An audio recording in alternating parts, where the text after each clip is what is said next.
মানুষগুলো নবীর কথা শুনেছে, দলে দলে কালেমা পড়ে মানুষগুলো মুসলমান হয়েছে। তেমনি একজন মানুষ, নাম তার আব্দুল উজ্জা, বিশ্ব নবীকে অনেক বেশি ভালোবাসতেন। তিনি পরিবারের সাথে সম্পর্ক ভালো ছিল। একদিন তার চাচাকে ডাক দিয়ে বললেন, চাচা, আপনার কাছে আমার একটা কথা, সেটা হলো, বলুন তো আব্দুল্লাহর বেটা মুহাম্মদ, ওই মানুষটা সম্পর্কে আপনার মন্তব্যটা আমি জানতে চাই। আব্দুল উজ্জার চাচা ডাক দিয়ে বললেন, ভাতিজা,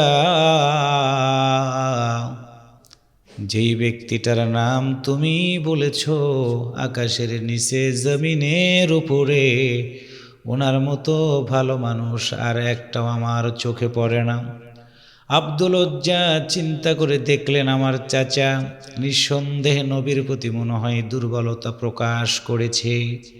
আস্তে করে জিজ্ঞাসা করলেন, চাচা, যে মানুষটা সম্পর্কে এত সুন্দর মন্তব্য আপনি করলেন, তাহলে বলুন তো আপনি তার উপরে কালেমা পড়বেন কিনা? সঙ্গে সঙ্গে আব্দুল উজ্জার চাচা ডাক দে বলে, ভাতিজা, মুহাম্মদ লোকটা ভালো, ঠিক আছে, কিন্তু আমি কখনো কালেমা পড়ে মুসলমান হব না। আব্দুল উজ্জা ডাক দে বলে, চাচা, যেই মানুষটা এত ভালো, আকাশের নিচে জমিনের উপরে তার সে কোনো ভালো মানুষ নাই, সুতরাং আপনি বলেছেন তার উপরে কালেমা পড়বেন না। কিন্তু চাচা, আমার মনটা যেন দোল খেতেছে, পাগলের মতো হয়ে গেছে, আমি কালেমা পড়ে মুসলমান হয়ে যাব। সুবহানাল্লাহ। আব্দুল উজ্জা কথাটা বলার পর চাচা ডাক দে বলে, ভাতিজা, তুমি জানো আরবের বুকে সম্পদের আল্লাহ আমাদের অভাব রাখে নাই। তোমার বাবা নাই, তুমি কি জানো অনেক সম্পদের মালিক আল্লাহ তাআলা করে দিয়েছেন আমাদেরকে? তবে তোমাকে আমি জানাই দিলাম, কালেমা পড়ে যদি মুসলমান হও, আমাদের এই সম্পত্তি থেকে একটা অংশ আমরা তোমাকে দিব না। আব্দুল উজ্জা ডাক দে বলে, চাচা, আমার কোনো সম্পদ লাগবে না। যেই নবীর উপরে আমি কালেমা পড়ার সিদ্ধান্ত নিয়ে নিলাম, সম্পদ আমি ছেড়ে দিব, বাড়ি ছেড়ে দিব, ঘর ছেড়ে দিব, কিন্তু নবীর ভালোবাসা আমি কখনো ছাড়তে পারবো না। চাচা বললেন, ভাতিজা, ঠিক আছে, এমন যেহেতু সিদ্ধান্ত তুমি নিয়েছ, বাড়ি ছাড়তে পারবা, ঘর ছাড়তে পারবা, কিন্তু নবীর প্রেম তুমি ছাড়তে পারবা না। জানাই দিলাম তোমারে, শুনে রাখো, তোমার বাড়ি আমরা দিব না, ঘর দিব না, সম্পদ যা আছে তাও দিব না। তবে তোমার আমি এটাও জানাই দিলাম, তোমার পরনের যে কাপড়টা আছে, ওই কাপড়টা হলো আমাদের টাকা দিয়ে কেনা, কাপড়টাও তোমাকে আমরা নিয়ে যেতে দিব না। সঙ্গে সঙ্গে ভাতিজা ডাক দে বলেন, চাচা, শুনে রাখেন, শুনে রাখেন, বাড়ি যদি ছাড়তে পারি অনেক টাকা দাম, ঘর যদি ছাড়তে পারি অনেক টাকা দাম, আমার পরনের লুঙ্গি আছে সেটার দাম নিঃসন্দেহে বেশি হবে না। তবে আমার চরিত্রটার যেন কোনো বিঘ্ন না ঘটে, এতটুকু আমি আপনার কাছে অনুরোধ করলাম, পরনের কাপড়টা আপনি নিবেন না। চাচা ডাক দে বলে, ভাতিজা, না না, সব নিয়ে নিব, কোনো কিছু দিব না। সঙ্গে সঙ্গে আব্দুল উজ্জা ডাক দে বলে, চাচা, শুনে রাখেন, শুনে রাখেন, বাড়ি যদি আমি ছাড়তে পারি নবীর প্রেমে, ঘর যদি ছাড়তে পারি নবীর প্রেমে, আমি লুঙ্গিটাও দিয়ে দিব, কিন্তু নবীকে আমি কখনো ছাড়তে পারবো না। এর নাম হলো নবীর ভালোবাসা, এর নাম হলো নবীর প্রতি সুন্দর করে ইস্তেকামত। একটু সুবহানাল্লাহ বলেন। সম্মানিত দিনী ভাইয়েরা, আব্দুল উজ্জা পরনের লুঙ্গিটা খুলে দিয়ে একটা দৌড় দিলেন তার বাড়ির দিকে। মায়ের দিকে তাকায়া সুন্দর করে ডাক দিয়ে বললেন, মা, আমি চলে এসেছি, মেহেরবানি করে তুমি আমাকে একটা চাদরের ব্যবস্থাটা করে দাও। ছোট্ট সন্তান আস্তে আস্তে বড় হয়ে গেল। সন্তানের দিকে আব্দুল লজ্জার মা তাকায়া চোখের পানি ছেড়ে দিয়ে বলে, আব্বুরে বলো এমন অবস্থা তোমার কেমন করে হয়ে গেল? মা এই দৃশ্যটা দেখে চোখে পানি ধরে রাখতে পারলেন না।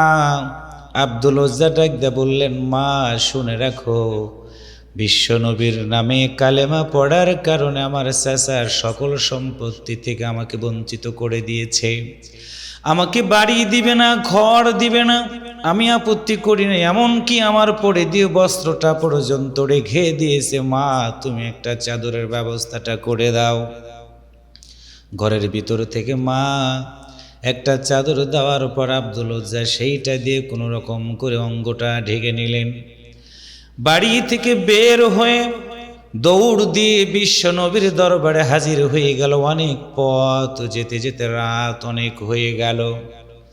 আল্লাহর নবী সাল্লাল্লাহু আলাইহি ওয়াসাল্লাম গভীর রাতে হুজরাখানা থেকে বের হয়ে দেখতে পেলেন মসজিদে নববীর পাশে একজন যুবক দাঁড়ায় আছে হুজরাখানার সামনে। আল্লাহর নবী আস্তে আস্তে আগায় গেলেন। আব্দুল লজ্জা দাঁড়ায় গিয়ে নবীর দিকে তাকায়া ফ্যাল ফ্যাল করে চোখের পানি ছেড়ে দিয়ে কাঁদে। নবী আমার ডাক দিয়ে বলেন, কি নাম তোমার? কোথায় ঘর, কোথায় বাড়ি? এত রাতে অবস্থা কেমন করে তোমার হয়ে গেল? আব্দুল লজ্জা তার সকল পরিচয় খুলে বলার পরে নবীর দিকে তাকায় বলে, ইয়া রাসূলুল্লাহ সাল্লাল্লাহু আলাইহি ওয়াসাল্লাম, হুজুর আমি আমার জীবনের চেয়ে আপনার মতো নবীকে অনেক বেশি ভালোবাসি হুজুর। এই কারণে আমার চাচা আমার বাড়ি থেকে বের করে দিয়েছে, সম্পদ থেকে মাহরুম করে দিয়েছে গো নবী। এমনকি আমার পরিধেয় বস্ত্রটা পর্যন্ত খুলে রেখে দিয়েছে। মায়ের কাছ থেকে একটা চাদর নিয়ে আমি আপনার দরবার পর্যন্ত হাজির হয়েছি। আল্লাহর নবী কথাগুলো শোনার পর নিজে আর চোখের পানি ধরে রাখতে পারলেন না। আব্দুল লজ্জাকে বললেন, তুমি দাঁড়াও। বিশ্বনবী হুজরাখানার ভিতরে ঢুকে দুইখানা কাপড় নিয়ে এসে আব্দুল লজ্জাকে দিয়ে বললেন, আব্দুল লজ্জা দিনের জন্য, ইসলামের জন্য এত ত্যাগ তুমি স্বীকার করেছ, যার কারণে আজকে থেকে তোমার নাম আব্দুল লজ্জা না, আজকে থেকে আমি নবী তোমার নাম রেখে দিয়ে দিলাম আব্দুল্লাহ। আল্লাহু আকবার। আল্লাহর নবী সাল্লাল্লাহু আলাইহি ওয়াসাল্লাম আব্দুল্লাহকে থাকতে দিলেন মসজিদে নববীর ভিতরে। আব্দুল্লাহ জোরে জোরে কোরআন তেলাওয়াত করে। আল্লাহর নবীর সাহাবী ওমর ডাক দিয়ে বলে, ইয়া রাসূলুল্লাহ, আব্দুল্লাহ এত জোরে জোরে কোরআন তেলাওয়াত করে, যার জন্য আমাদের বড় কষ্ট হয়। আল্লাহর নবী বললেন, আব্দুল্লাহ এত জোরে জোরে কোরআন তেলাওয়াত করবে, তোমরা কখনো কষ্ট মনে নিবা না। কারণ হলো আব্দুল্লাহ ইসলামের জন্য, দিনের জন্য যত ত্যাগ স্বীকার করেছে, ও জোরে জোরে যত কোরআন পড়বে তার আত্মতৃপ্তি হবে, তোমরা তাকে বাধা দিবে না। সম্মানিত দিনী ভাইয়েরা, ইমানের জন্য, ভালো কাজের জন্য আব্দুল্লাহ এত যদি কাজ করতে পারে, আমাদেরকেও সিদ্ধান্ত নিতে হবে যতদিন বাঁচব ইমানটাকে সুন্দর করে ঠিক রাখবো। আল্লাহ তাআলার ওই কথাটা মেনে আমরা জীবন চালাবো। ইন্নাল্লাযীনা আমানু ওয়া আমিলুস সলিহাতি লাহুম জান্নাতুন তাজরি মিন তাহতিহাল আনহার যালিকাল ফাওজুল কাবীর।